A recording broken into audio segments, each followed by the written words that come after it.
Hello everybody, it's Charles Vest here, sunny San Diego, at the Robot Headquarters office. This little training is going to be kind of a supplemental training on how to build rapport through your presentation.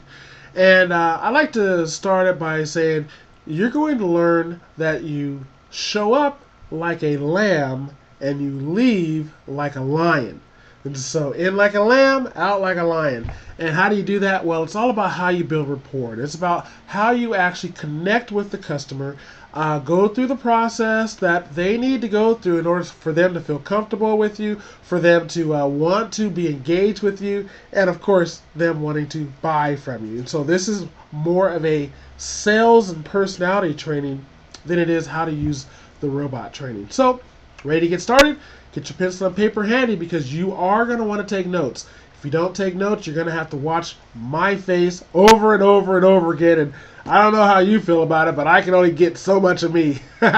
Okay, so here we go. We're going to start with coming in as a lamb. Now, what does that mean? What that means is when you show up at the customer's house, you want to, obviously, you want to park not in the driveway. That would be showing up like a lion. You want to park, at a nice, convenient location where you know that if the husband comes home, he's not going to have to park at a separate location that he normally is used to parking. You want to be, not right in front of it. Park a little bit away from the house so that you are being mindful of their environment. You don't want to interrupt their routine or their environment. So you park, make sure your car is clean, make sure you are in a good form of mind and that you're dressed neatly. And so when you get out, I suggest actually whistling, because it's like whistle while you work kind of thing. Now, I'm not saying that you got to go, but I'm just saying, hey, come out in a nice mood. Because what's happening inside the house is if your appointment was at 7 o'clock and you show up at 6:45, which is the perfect time to show up for a 7 o'clock appointment, they're looking out the window, peeking through the curtains, going, up, here's that robot person. What do they look like? What kind of car are they driving? Are they in a good mood, a bad mood? Should I be afraid? Whatever. And so you want to really give them a lot of confidence before they even meet you. So obviously a call has been made and they've been told, hey, Charles is showing up. He's a nice guy. You're going to love him. And, he'll be there probably 15 minutes early. So when I show up there in my car, it's nice, it's washed, nothing special. And I get my units out. I'm just kind of, they can just tell from afar that I'm in a good mood. I'm getting my unit out of the trunk. I'm getting my power nozzle box. I'm grabbing my bag. It's like, yes, I'm getting ready to do another robot demo, and I cannot wait to impress these people about how they're going to feel better, how their house is going to look better, how it's going to smell better. Oh, I'm like the Candyman showing up. And so I'm pretty excited about it in a nice, calm way. So I get my stuff and I'm off to work. I go and I walk on up to the door. I set the stuff down and I knock on the door. I do not bang on the door. Remember, in like a lamb, out like a lion. So I tap on the door and they pretty much knew I was there. So they open up the door. Here's where rapport starts. What you want to do is you want to actually be in the extremely submissive, may I, please, may I sort of mode when you first engage them. Now look at me. I'm a big black guy, and so if I show up at your door and I'm right here inside, I'm like, hey, how's it going? What's up, dude? And they're gonna be like, whoa, stand back, please, call the police, 911. No, you don't want that. So I'm the perfect example of how to build rapport without, offending or getting into someone's face. It really is something I've had to do for many years. So I show up, I tap on the door. They answer the door, and the first thing you do is, how are you doing? My name is Charles from Robot America, and I'm here to do your demo. You ready to get started? And they go, well, how are you? I have this big smile on my face. I'm happy to be there. And they're happy. I shake Mrs. hand and I shake Mr. hand. How are you? How are you? Thank you for letting me into your home. Thank you for letting me into your home. May I come in? Now, you hear what happened? I'm thanking them, but I'm still saying, may I now walk into your house? So may I come in? Yes, of course, come on in. So I walk in. Now, I'm only one step in the house, and now I'm still building this rapport of a lamb.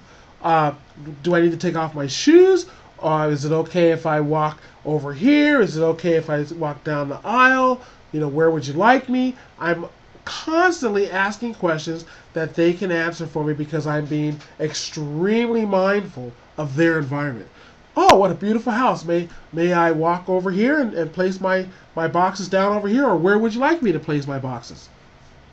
So when you finally, they're going to tell you the location, that's good for the demo, and what you want is you want to ask enough questions, and you want to say thank you, thank you, thank you, thank you. May I plug my lamp in here in this socket?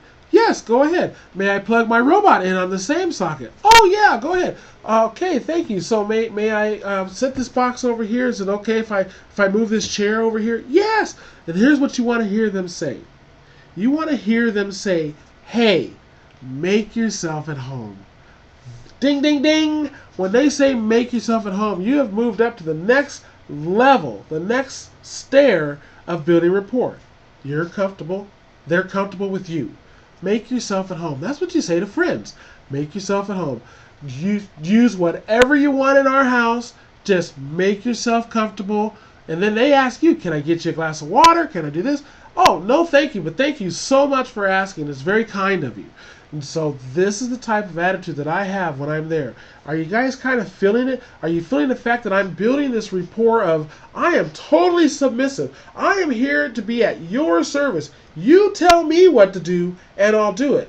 And whatever it is, hey, you want me to feed your dog for you? Whatever it is, I'm going to do it for you because that's where I'm coming in as a lamb. Now, I plug my unit in, I've started my demonstration, and what's going to happen, because I don't want this to be a long, hour-long training, I want this to stay around 10 minutes. What's going to happen is, as I go through the different phases, I'm going to take more and more control of the conversation. And here's one example of how we take control of the conversation. At some point while you're talking about the problem or the solution, wherever you are in your presentation, let's say we're talking about, introducing them to H2O, to water, and how, we bring the environment into water. Well, I'm going to ask Mr. and Mrs. Smith this question. Mr. Smith, do you mind if I ask you a question? He goes, sure. How long do you think the average human being can live without food? And I just pause and smile. And he goes, well, I don't know, 3 weeks? Yes, 3 weeks. Now, what did I do? I told him he was right. That's not the real answer, but it's okay. Whatever they say is the real answer. Yes, you're right. And what does he do? He looks at his wife and he goes, well, actually, she's over here. He looks at his wife and he goes, how about that, honey? And she looks at him like, wow, I'm shocked. Now, he didn't know the answer. He just kind of came up with something. But as soon as I said, yes, you're right, him and I are buddies because I let him off the hook. Okay? And so then I'm going to turn to Mrs. Smith and I'm going to say, so Mrs. Smith, may I ask you a question? She says yes. She's a little bit nervous. And I say, how long do you think you can live, the average human being can live without water? She goes, ooh, boy. In her mind, she's thinking, I don't want to get this wrong. And my husband got it right, man. She goes, I don't know, a week? And you know what I say, right? Yes! It's amazing. You both are perfectly right. You're a week. That's it. And so, wow, you guys are smart. And so what does she do? She turns to her husband and goes, you thought you were the only smart person here. So I got this whole triangle of rapport happening here just from asking 2 questions and giving the positive response answer. And so now that she's happy and she knows I'm on her side, he's happy, he knows I'm on her side, I've now moved up to the next level of rapport, and now I'm going to start taking charge. I'm going to say, okay, now I'm going to ask both of you this question, and whoever answers first, wins the prize. There's no prize, but whoever answers first wins the prize. And I say, okay, so let me ask you guys one more question. How long can the average human being live without air? And both of them are like, yeah, I got it, I got it. You know, that's what you want, right? They're now engaged. And so the husband says 4 minutes, and the wife says 6 minutes. And what do I say? I go, you're both right. Some people can hold their breath for 4 minutes. Some people can hold their breath for 6 minutes or 10 minutes or a day or whatever she says. I go, you're both right. Amazing. Well, let me give you a few facts about that. Here's where I take control. You know, it's interesting that, you know, the average human being can live for, like you said, 2 weeks without food. And they take in, you know, we take in an average of 2 to 3 pounds of food a day. The average person can live without water for a week or so, but we take in about a gallon of water a day. I don't know what I just said, but we take in about a gallon of water a day, and if we're drinking the way we're supposed to drink.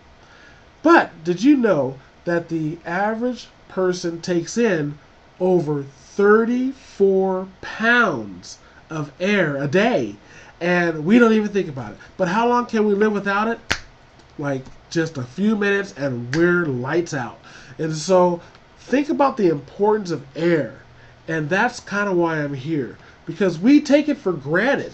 We take all the dust and stuff that's floating around the air and we don't see it and we don't think about it. But if we're without air, we're done. And so just kind of giving you a little bit of, you know, refresher course on the importance of air. So let's continue. And so what I've done is I've actually become a little bit more of an expert. I've given just a little bit of information. But now as time goes on, I'm going to give a little more information. You know, did you know that the number one cause of asthma in the United States is dust mites? And it's not really dust mites. Yeah, right. You know what the dust mite is, right? Yeah. It's not really dust mites. It's actually dust mite excrement. Ugh. You know, they eat 20 times a day and they poop 20 times a day, and that's what we're allergic to.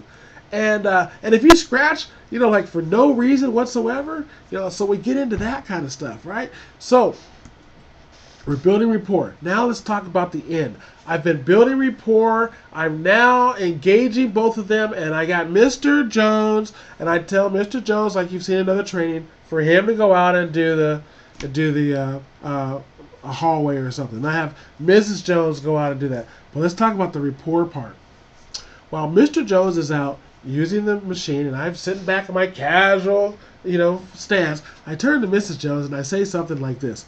Isn't it great to see your husband working and cleaning and actually having fun using a vacuum? And she goes, you know what? It is great. Then I say to her, do you think I should ask him to come back, or should we just let him clean a little longer? She goes, let him clean longer. I've never seen this. Go get a camera. And so that's kind of how we build that rapport. So then I say, hey, Mr. Jones, come on back. Come on back. Yeah, bring it back. Yeah, okay. No more cleaning for you, buddy. Come on back. And so you see what I'm doing now is I'm not so submissive. I'm not down in the, you know, in the low rapport line. I'm now telling him what to do. Come on back. Go ahead, just bring the unit, just pull it with the hose, set it right there. Great. Now, Mrs. Jones, do you mind standing up? She stands up. I put my hand on her shoulder. I turn her around. I say, okay, put your finger here and take a look at that, and remember to step on it right there. I'm telling them what to do.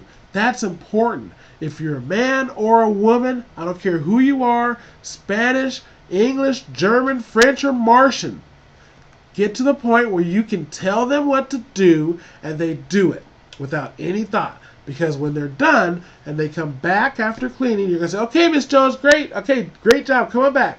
Bring it on back. Man, did you enjoy that? Yeah, that's great. So go ahead and sit it there, and we're going to show you the water. And then when I show them the water, I'm going to sit there and I'm going to ask them that final question. And then I'm going to say, okay, now what I want you to do, see, you hear that? What I want you to do is I want you to get this. Here's a piece of paper right here. This is our friends and family referral sheet. I want you to take it, Mr. Jones. I want you to take it, Mrs. Jones. And I want you to think about, who do you think would be impressed with the demo that you just saw? Who do you think would be impressed with the demo that you just saw? Write it down. And what I'm really looking for is I'm looking for a dual income homeowner. I'm looking for, you know, people, of course, that has a home. And I'm looking for people with allergies and pets and kids, that kind of thing. So who do you know? Just here's a pen. Just start writing them down. See, I'm now telling them what to do. And so that's going to really come in handy when it gets to the sales part. I'm going to say, okay, why don't you use your credit card? Why don't we do this? Why don't we do that? I'm now building rapport. I'm now the lion. I'm now ready to kind of help them along this decision process, at least to get my leads. And that's the training, kind of a quick personal development and sales training on In Like a Lamb, Out Like a Lion. All right, I'm out like a lion. Roar!